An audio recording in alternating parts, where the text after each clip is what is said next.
Mark had always been a man who appreciated the quiet moments in life. While most people rushed through their days, he found peace beside the small lake behind his neighborhood, casting his fishing line into the calm waters and listening to the gentle rustle of the trees. Fishing wasn't just a hobby for him, it was a way to escape the stress of work, to think, and to connect with nature. He was patient, methodical, and careful. Someone who believed that respect and persistence could solve most problems. But what Mark never expected was that the very place he cherished would become the center of an unexpected battle, a fight that would challenge his patience, test his resolve, and eventually transform the entire neighborhood. He went to the lake to relax, but the HOA's fine would turn his peaceful retreat into a battlefield. And only one man could change the rules of the game. Mark had always loved the quiet and calm of nature, but there was one place he loved above all others: the small lake behind his neighborhood. Every evening, after a long day of work, he would grab his fishing rod, a small tackle box, and a folding chair, and walk down the familiar path that led to the lake. The air was always cooler by the water, carrying a gentle breeze that rustled the leaves of the tall trees surrounding it. Birds chirped softly, and sometimes a deer or two would appear near the edge, watching him cautiously before disappearing into the woods. To Mark, this lake was a sanctuary, a place where the noise of the world faded away and he could simply breathe. Fishing wasn't just a hobby for him. It was a way to relax and think. He liked watching the ripples on the water when a fish moved beneath the surface. He liked the patience it required, the quiet anticipation as he waited for a nibble on the line. It was a form of meditation in its own way, allowing him to clear his mind of work stress, bills, and the constant worries that followed most people through their lives. Sometimes he would talk to himself quietly, making up stories about the fish he imagined were living in the lake. He even gave names to some of the bigger ones, pretending they were old friends he hadn't seen in a while. Most afternoons, he was alone. Occasionally, a neighbor would walk by or children would run around the edges of the water, throwing sticks or chasing each other, but it never bothered him. The lake felt like it belonged to everyone and no one at the same time. There were no signs prohibiting fishing, no warnings about rules or restrictions. Mark assumed it was perfectly fine to fish there. He followed a simple rule he had set for himself: catch and release. He would never take more than a few fish, and he always made sure the water was clean afterward. He wanted to enjoy the lake without harming it or its residents. The rhythm of casting his line and waiting became something he looked forward to. On some evenings, he would arrive just in time to watch the sunset, the sky turning golden and pink, reflecting perfectly on the smooth surface of the water. The fish would jump occasionally, creating small splashes that made him smile. Even the smallest movements, the water rippling around his bobber or the occasional dragonfly landing near him, brought him joy. It was simple, peaceful, and perfect. Mark also liked to think about life while fishing. Sitting there, waiting for a fish to bite, gave him time to reflect. He thought about his family, his dreams, and even the small frustrations of his day-to-day life. Sometimes ideas came to him, solutions to problems he hadn't been able to solve at work or at home. It was his thinking spot, his place for clarity. Friends would sometimes joke that he went fishing just to escape reality, but he didn't mind. To him, escaping reality for a little while was necessary to keep balance in life. Even the sounds of the neighborhood faded into the background. The distant cars, occasional barking dogs, and kids playing further away didn't reach him there. The lake had a way of softening everything else. It's almost like it had its own peaceful bubble that separated it from the rest of the world. The air smelled fresh, sometimes earthy, sometimes like the water itself with hints of grass and soil. He loved the feeling of being connected to something natural and alive. Every time he visited, it felt like the lake welcomed him back. Mark was careful too. He knew that some people might not appreciate fishing or might have rules he wasn't aware of. That's why he stayed near the edges, kept the area clean, and always treated the fish with care. He didn't want to bother anyone, and he certainly didn't want to get into trouble. He thought of himself as respectful, even if others didn't always see it. He had grown up loving outdoor activities, and fishing had been a part of his life for years. It was more than a hobby. It was a piece of who he was. Over time, the lake became a part of his routine. No matter how busy life got, he always found a way to stop by the lake at least once or twice a week. Sometimes he went alone, other times he brought his younger cousin, who shared his love for fishing. He taught the cousin the patience and care needed for fishing, how to respect the water and the fish, and how to enjoy the quiet moments that the lake offered. Watching someone else enjoy the lake as much as he did made him even happier. In those moments, Mark felt free. Free from stress, free from judgment, and free from the constant demands of life. He felt a sense of connection to nature, to himself, and to something bigger than his day-to-day worries. He would sit there for hours, sometimes catching nothing at all, but it never mattered. Just being there, listening to the soft sounds of the water, watching the light shift across the lake, and feeling the gentle breeze on his face was enough. The lake was his secret retreat, even though it wasn't exactly a secret. Anyone could visit, walk by, or even fish there. But for Mark, it felt personal, as if the lake had accepted him as part of its calm and beauty. He always left it better than he found it, picking up stray trash, putting things back in place, and making sure the area stayed clean. It was a peaceful routine that gave him happiness. A simple but deep joy that made life feel richer, even on days when his mood was low, when work had been especially stressful, or when personal challenges weighed him down. The lake helped him reset. Sitting there feeling the sun on his face or the cool wind in the evening, he would take deep breaths and feel his tension melt away. Fishing wasn't just about catching fish. It was about catching moments of peace and holding on to them. Even if only for a short while, Mark didn't know it yet. But this small lake, and the peaceful hours he spent by it, would soon become the center of a much bigger story. A story where rules, ownership, and fairness would be questioned, and where his quiet love for fishing would lead him down an unexpected path. But for now, the lake was simply his sanctuary, a place where life felt simple, calm, and entirely his own. One afternoon after work, Mark decided to visit the lake as usual. He packed his fishing gear, grabbed a small cooler with snacks, and walked down the familiar path that led to his favorite spot. The sun was beginning its slow descent, casting a warm, golden glow over the trees and the water. Everything seemed peaceful, just as it always did. He set up his chair, cast his line, and settled into the rhythm he knew so well. Wait, watch, and enjoy the quiet. After about half an hour of waiting and enjoying the stillness, Mark heard a rustling behind him. He turned to see a man walking toward him, wearing a crisp polo shirt and carrying a clipboard.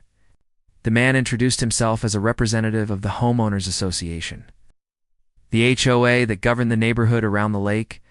Mark was slightly puzzled. He had fished there countless times and had never seen any rules posted, no signs indicating that fishing was prohibited, and no one ever complained.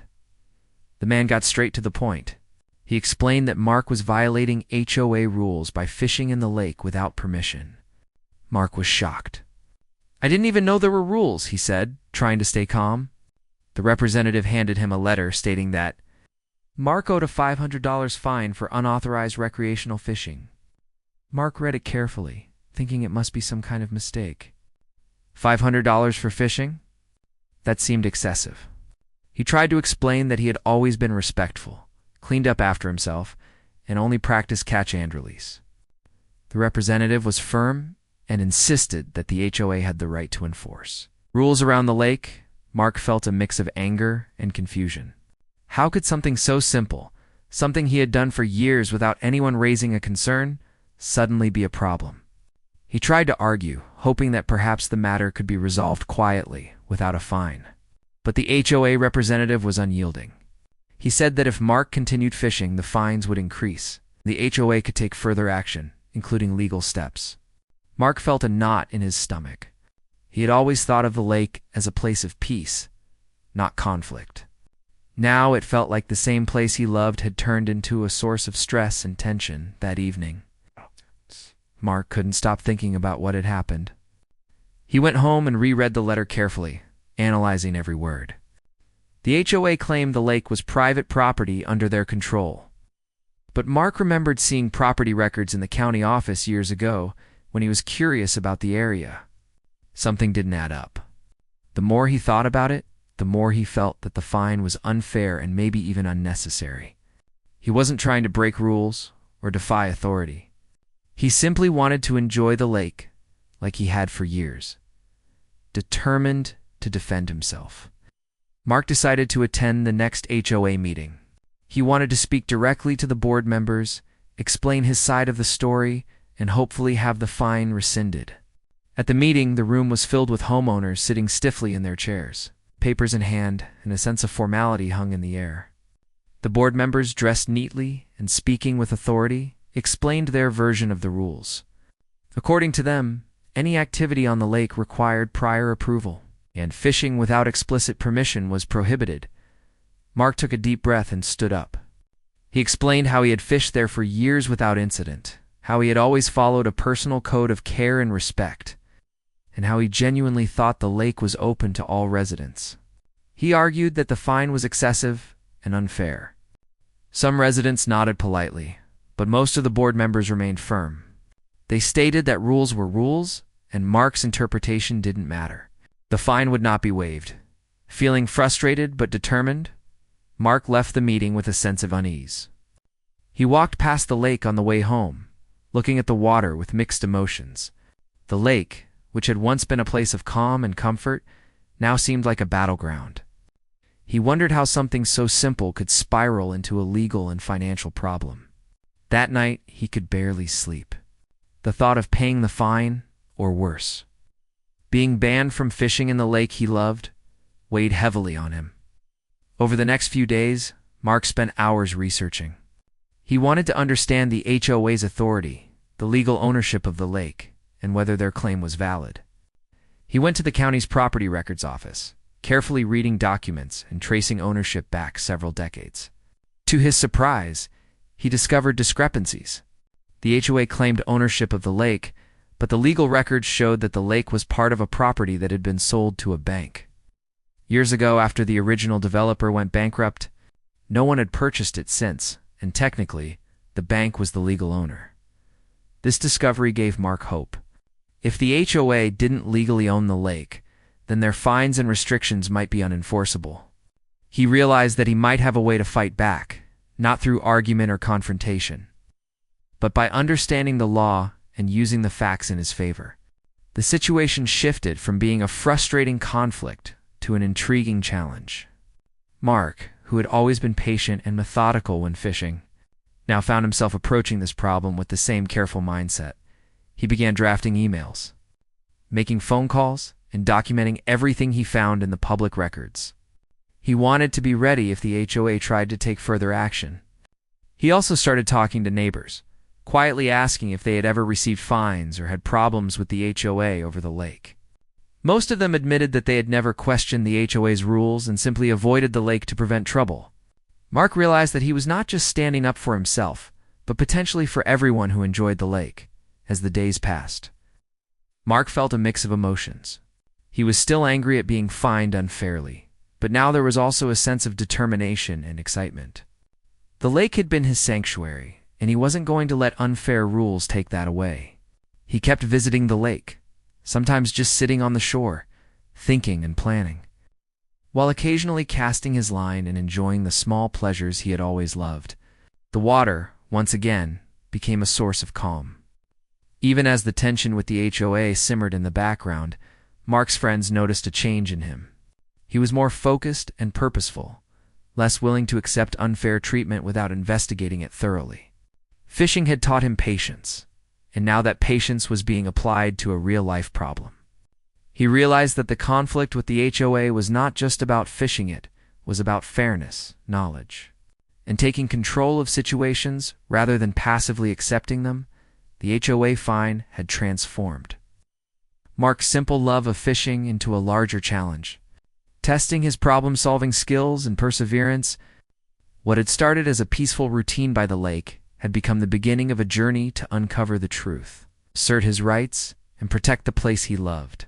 For Mark, the fine wasn't just an obstacle, it was the spark that would eventually change everything about the lake, the HOA, and how he experienced the neighborhood he called home. Mark could not stop thinking about the unfair fine he had received.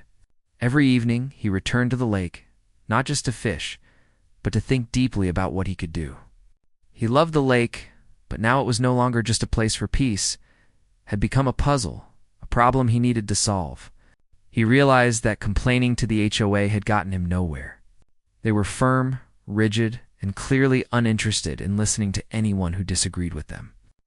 Mark knew he had to find another way to protect his right to fish, and, more importantly, to enjoy the place that had always brought him joy. He started by diving deeper into public property records. He went to the county office and spent hours reading through old deeds, maps, and documents tracing the ownership of the lake. He discovered that the HOA had never legally owned the lake. Years ago, the original developer of the neighborhood had gone bankrupt. The bank had taken over ownership of several properties, including the lake. Since then, the HOA had simply assumed control, collecting dues and enforcing rules as if the property belonged to them. There were no legal documents showing that the HOA actually purchased the lake or had the right to fine anyone for using it. Mark felt a surge of hope. The realization that the HOA's authority over the lake was illegitimate changed everything. He thought back to every unfair encounter he had ever had with the board members. Every glance or warning, and now saw them in a different light. They had power only because no one had questioned them before. Mark realized that with careful planning, he could legally reclaim the lake. Not through confrontation, but through legitimate ownership. He began researching how to buy property from a bank. It was not a simple process, but Mark was determined. He discovered that the bank was willing to sell properties that were not generating income or that were underutilized. Mark made several phone calls and eventually got in touch with the right department at the bank. He explained his interest in the lake, his history with it, and his desire to purchase it legally. After some back and forth, the bank agreed to send him the necessary documents and a preliminary offer, while waiting for the bank's response. Mark prepared for the possibility that the HOA might challenge him. He began gathering evidence, including photographs of the lake, records of previous residents fishing there, and any communication with the HOA regarding fines or complaints. He wanted to be ready to show that he had a legitimate interest in the lake and that the HOA's claims were not legally grounded. He felt like a detective piecing together clues, using every tool he could find to build a solid case. Mark also started talking to neighbors more seriously. Before, he had casually mentioned the fine, but now he was more deliberate. He asked if anyone else had been fined or knew about the lake's ownership. Most residents were unaware or assumed the HOA owned it. A few were sympathetic and expressed surprise that the HOA could issue fines for a lake they did not legally own. These conversations gave Mark even more confidence. He realized that he wasn't just fighting for himself. He could potentially restore fairness for everyone who wanted to enjoy the lake. At the same time, Mark reflected on his own relationship with the lake. He realized that he had always treated it with respect, always cleaned up after himself, and never abused the natural resources there. The lake had been his personal sanctuary for years, and it was not fair that anyone could take that away. This thought strengthened his determination. He knew that buying the lake was not just a financial decision. It was an emotional one, a way to protect something he truly valued. The bank eventually sent him the official documents. Mark reviewed them carefully, making sure he understood every term. The price was reasonable, much less than he had feared, and the process was straightforward. He contacted a lawyer to verify that everything was legal and that there were no hidden complications. With guidance, he completed the necessary paperwork, submitted the offer, and awaited approval. Each day waiting felt like an eternity. He kept returning to the lake, imagining how it would feel to finally have full legal ownership. During this time, Mark also learned more about property law and the responsibilities of lake ownership. He discovered that owning the lake would mean he could set rules, maintain it, and ensure that everyone who used it did so responsibly. It also meant that he could prevent the HOA from unfairly fining anyone again. The idea of taking back control excited him. He could finally turn the tables not through anger or confrontation, but by using knowledge, patience, and legal means. Finally, after weeks of careful negotiation and paperwork, Mark received confirmation from the bank. The lake was now his, He had officially purchased it. A wave of relief and satisfaction washed over him. The feeling was hard to describe. It was a mix of triumph, peace, and vindication. The lake, which had always been a place of personal solace, was now legally his to protect and enjoy. He could finally return to fishing without fear of fines or harassment. Mark's mind immediately turned to the next steps. He thought about how the HOA would react, how neighbors might respond, and how he could ensure that the lake remained a fair and welcoming place for everyone. He planned to present the legal documents to the HOA at the next board meeting, showing them that their fines and rules were no longer enforceable. He imagined the surprise and silence that would fill the room when he revealed the truth. It felt like a story unfolding in real life, with him as both protagonist and guardian of the lake. Even as he celebrated the victory, Mark remained humble. He knew that owning the lake came with responsibility. He needed to maintain it, ensure its ecosystem remained healthy, and set rules that were fair and reasonable. He didn't want to become the type of authority he had fought against. Instead, he wanted to be a protector, someone who could balance enjoyment with care. The lake had given him peace for years. Now he had the chance to preserve that peace for himself and others. As Mark walked along the edge of the lake, fishing rod in hand, he felt a renewed sense of connection. Everything seemed sharper, more vivid, the sunlight reflecting off the water. The gentle movement of the fish below, the soft rustle of the trees. The lake felt alive in a new way, as if it recognized his efforts and his care. He realized that this victory was not just about legal ownership. It was about justice, patience, and the power of knowledge. Mark also thought about the future. He imagined neighbors bringing their families, children learning to fish, and the lake becoming a place of shared joy instead of tension and conflict. He felt proud, not just for himself, but for everyone who would benefit from his actions. He had turned a frustrating and unfair situation into an opportunity to create something positive. The lake was no longer just a personal escape. It was a symbol of fairness, persistence, and the quiet power of standing up for what is right. Every evening after that, Mark returned to the lake with a sense of calm and accomplishment. He continued his fishing routine, but now with the added satisfaction that he had taken control in a responsible and thoughtful way. The water, the trees, and the fish remained the same, but everything felt different. The lake was his in every sense that mattered, legally, emotionally, and spiritually. He knew that no matter what challenges came next, he had proven to himself that careful planning, patience, and persistence could overcome unfair obstacles. Mark felt a mixture of excitement and nervousness as the day approached. For him to present the lake's ownership documents to the HOA board, for weeks he had planned every detail carefully. He knew that confronting the board required more than just showing paperwork. He needed confidence, clarity, and patience. The lake had been his sanctuary for years. Now he was about to face the people who had tried to take it away from him, legally and unfairly. As he walked to the HOA meeting room that morning, fishing rod and tackle forgotten for the moment, he felt a strange sense of anticipation, as if he were about to step onto a stage for the most important scene of his life. When Mark entered the room, he noticed the usual stiff formality in the air. The board members sat behind a long table, their expressions serious and authoritative, ready to discuss whatever issues were on the agenda. The room was filled with homeowners, most of whom had never questioned the board or challenged their authority. Mark felt their curious eyes on him, sensing both curiosity and doubt. He took a deep breath, reminding himself that he had done everything correctly and legally. Today, he was not asking for permission. He was asserting his right. The meeting began with the usual proceedings, discussions about maintenance fees, upcoming neighborhood events, and minor disputes between residents. When it was finally Mark's turn, he stood up and addressed the room clearly and calmly. He explained that he had been fined by the HOA for fishing in the lake, even though he had been respectful and careful for years. He described the frustration and stress the fine had caused him, emphasizing that he had only ever wanted to enjoy the lake peacefully. His voice was steady, but inside he felt the tension rise. Aware that the board members were likely expecting him to apologize or back down, then Mark reached into his briefcase and pulled out the official documents from the bank.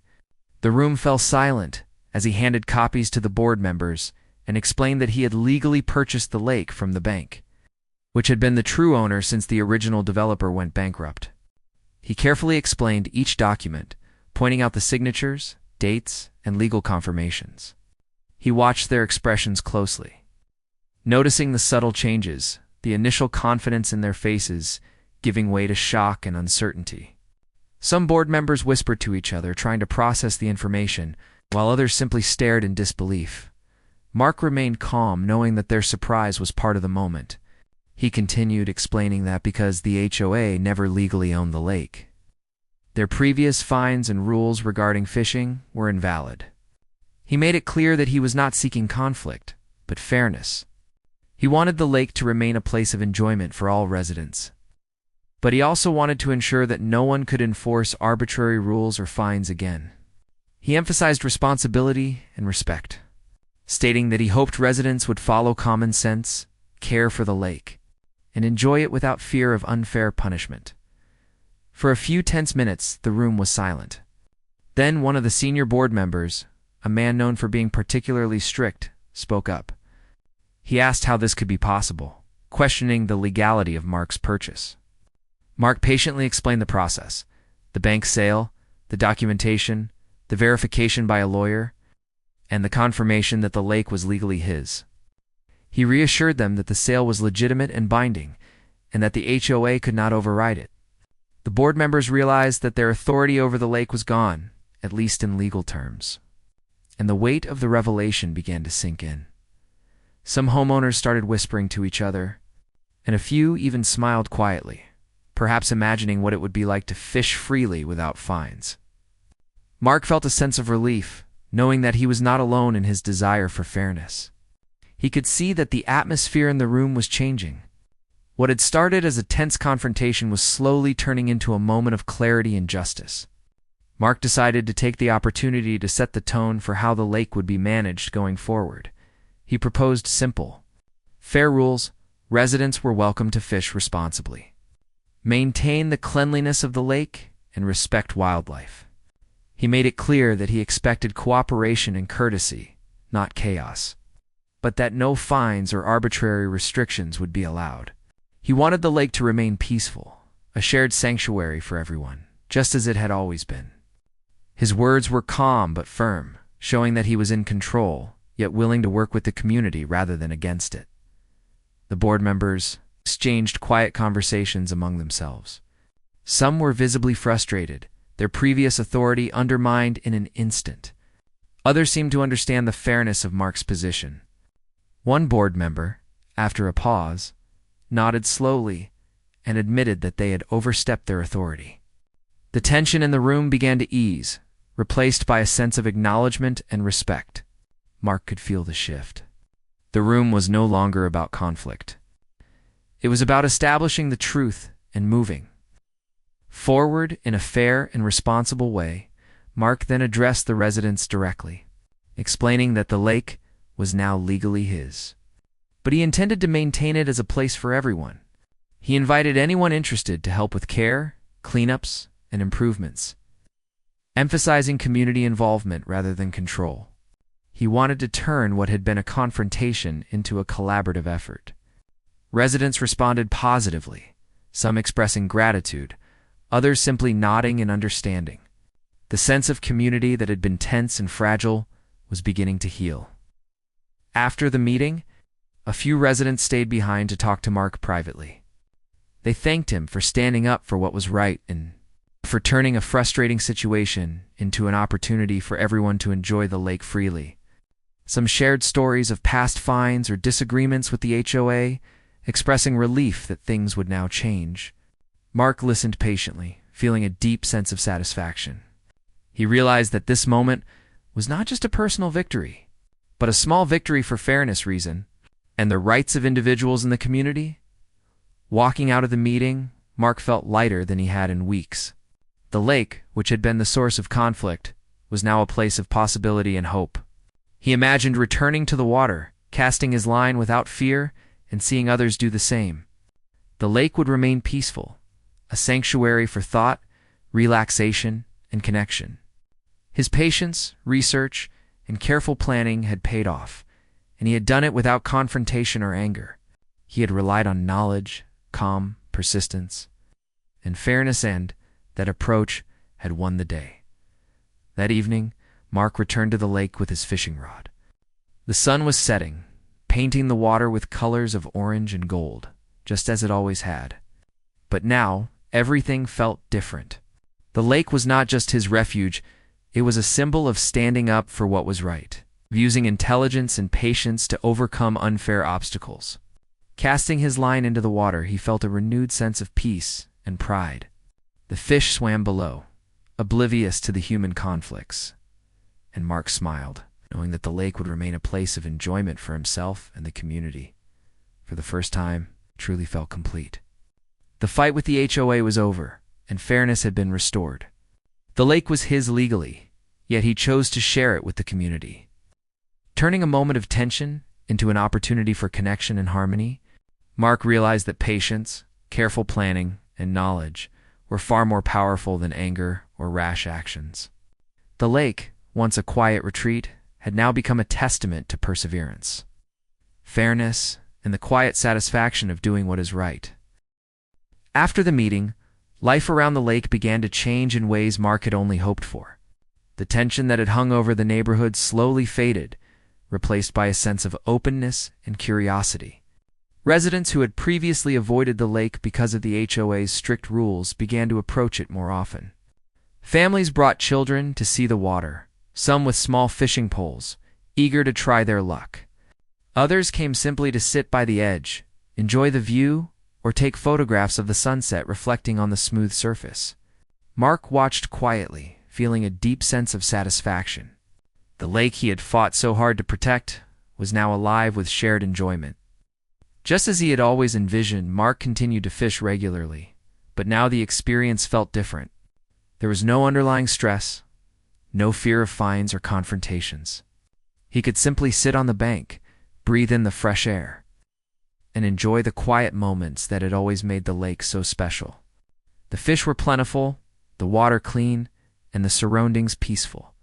The lake had returned to being a place of calm, but it now held an additional layer of meaning. It was no longer just his personal sanctuary. It had become a symbol of fairness, persistence, and the power of careful, thoughtful action. The community, too, began to change. Neighbors who had once been distant or indifferent became more involved. Some volunteered to help maintain the lake, picking up trash, trimming overgrown areas, and planting flowers along the edges. Others offered suggestions for improvements, like adding benches or small picnic spots, creating a space that was not only beautiful, but also welcoming for everyone. Mark encouraged this involvement, explaining that the lake belonged to him legally, but that he wanted it to be a shared resource. His leadership was calm and fair, emphasizing cooperation rather than control. And this approach won him respect throughout the neighborhood.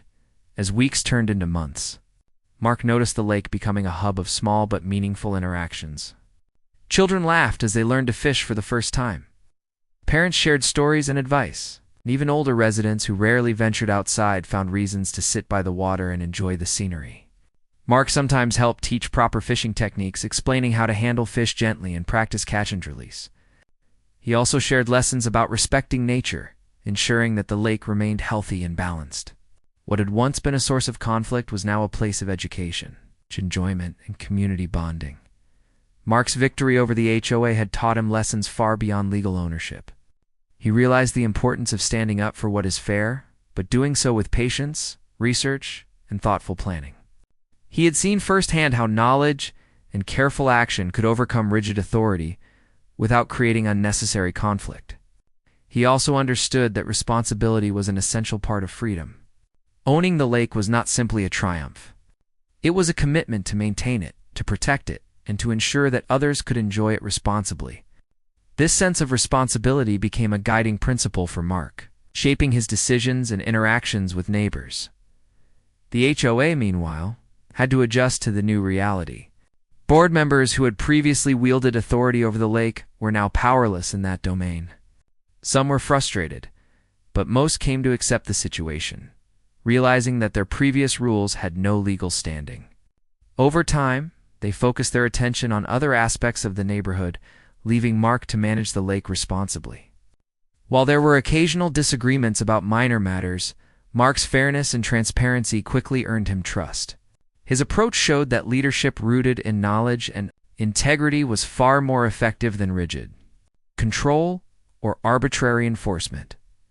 Mark also noticed a subtle shift in how residents approached rules in general. Seeing him handle the situation with the HOA calmly and successfully inspired others to question unfair practices in their own lives. They realized that authority was not absolute, and that knowledge, persistence, and patience could bring about positive change. Mark's example demonstrated that fairness was not something to demand aggressively, but something to achieve thoughtfully. With careful planning and a clear understanding of the facts, over time, the lake became more than just a place for fishing. It became a gathering spot for celebrations, small picnics, and quiet reflection. Residents began sharing stories and memories by the water, passing down traditions and experiences to younger generations. The lake had transformed into a central part of the neighborhood's identity, shared space that connected people through joy, relaxation, and respect for nature. Mark often observed these moments, feeling proud not only for himself but for the community he had helped nurture. Even Mark's own life changed in subtle ways. The experience had strengthened his confidence and problem-solving skills. He approached challenges with a new sense of patience and determination. Remembering how careful planning and knowledge had helped him reclaim the lake, he felt empowered by the fact that he had transformed a frustrating situation into an opportunity to create something positive. The lake had taught him lessons that extended far beyond fishing lessons about fairness, responsibility, community, and the value of persistence. Mark also developed a deeper appreciation for small, everyday joys. Watching children's excitement at their first catch, seeing families gather peacefully by the water, and observing the natural beauty of the lake reminded him that life's simplest pleasures were often the most meaningful. The lake had been a refuge for him in times of stress, but now it had become a refuge for many, a shared source of happiness that brought people together in ways he had never imagined. The legal victory and subsequent management of the lake also allowed Mark to reflect on the importance of balance. He realized that authority, rules, and regulations were necessary in some contexts, but they were most effective when grounded in fairness, transparency, and respect for others. Arbitrary or unjust enforcement, like the fine he had received, only caused frustration and conflict. By contrast, leadership based on fairness and shared responsibility could create harmony and trust. The lake became a living example of these principles in action, a place where rules existed not to control, but to protect and enhance the experience of everyone. As the years passed, Mark continued to fish regularly, enjoying the peace and quiet that had first drawn him to the lake. But now, each visit carried an additional sense of fulfillment. He watched as the lake flourished under careful stewardship, its waters clear, its banks clean, and its wildlife thriving.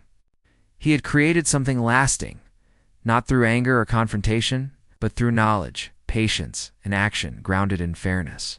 Each cast of his fishing line was a reminder of the journey he had taken from frustration and fines to ownership and community respect.